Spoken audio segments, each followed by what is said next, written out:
Hi guys, welcome back to my XPS guide. In this video, I will review Poppy Warrior's Prayer.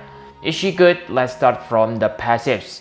Same as Leftia Warrior's Prayer, she is a true double hand mage with low true double hand stats, only 200%. Her magic boosts are also only 300%, not max. Luckily, same as Leftia, Poppy gets the exact same 1500 static magic to compensate for the lack of static magic boost equipment.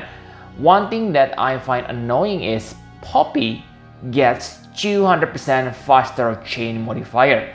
I know it is good, but the problem is she is a finisher, so I don't think she really needed that much, okay? You only need to time your attack better. While Leftia, who is clearly a chainer and needs this the most, don't get it. So again, why they decided like this? Poppy also only have 4 killers instead of 5 like Leftia has. Luckily, she has the exact same 250% limit burst damage. In the end, I can say that even when Poppy passives are okay, they are kinda inferior compared to Leftia Warrior's Prayer. That's all about passives. Now let's talk about her abilities.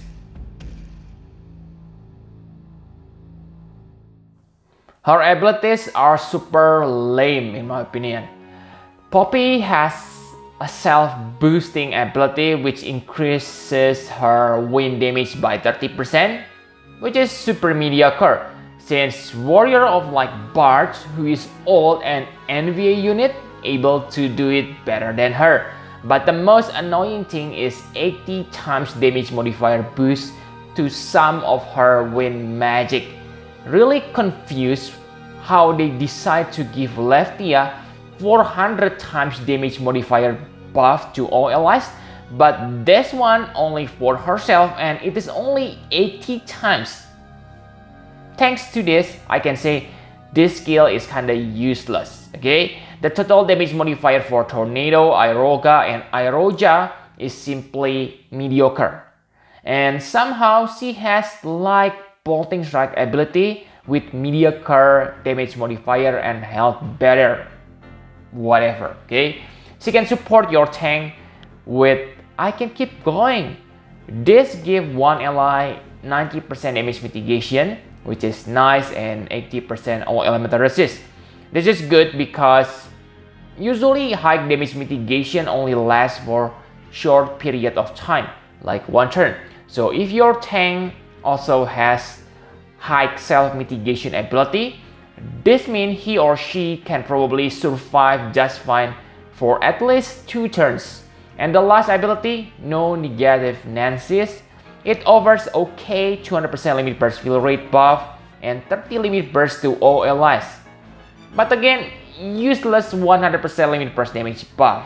So far, in my opinion, all of her abilities are kinda trash, mediocre at best. So, what is her weapon? The answer is her SLB. Her SLB can deal massive 360 times when you fight against plant and 301 times versus non-plant enemy. You get mediocre 100% stone and plant killer buffs for herself.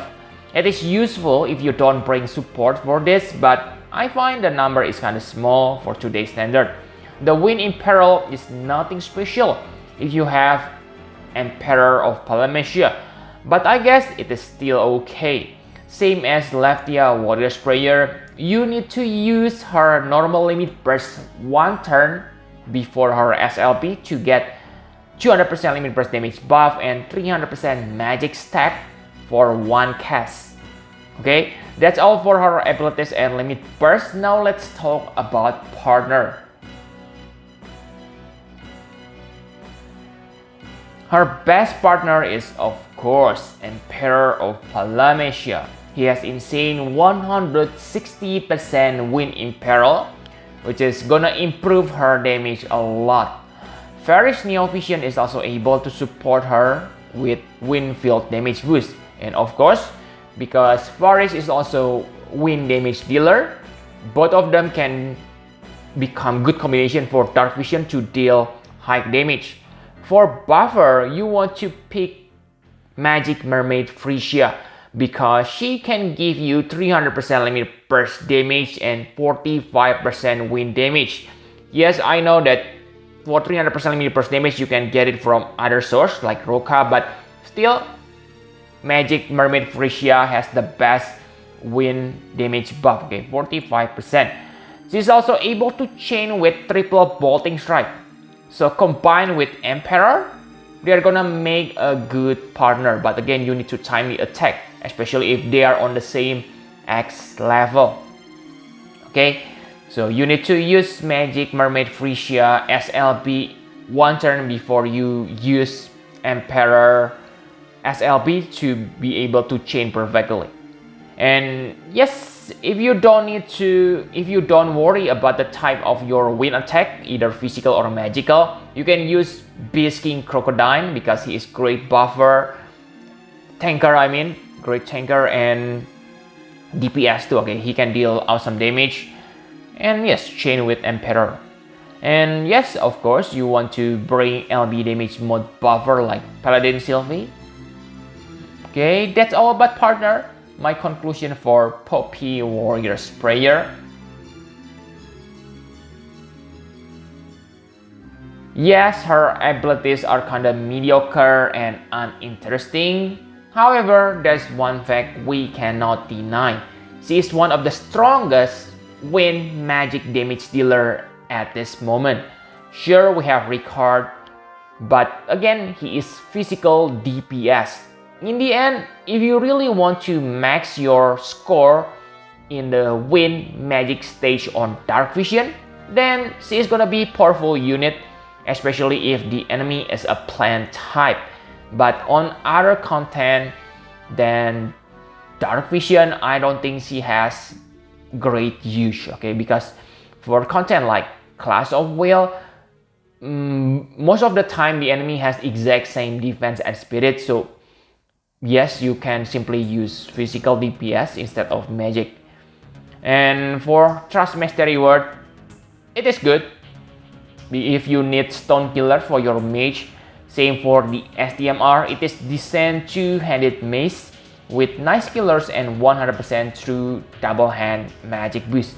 No complaint here, but it is niche weapon and she is probably the one who needed the most. And her vision card is same as Leftia Warrior Sprayer vision card.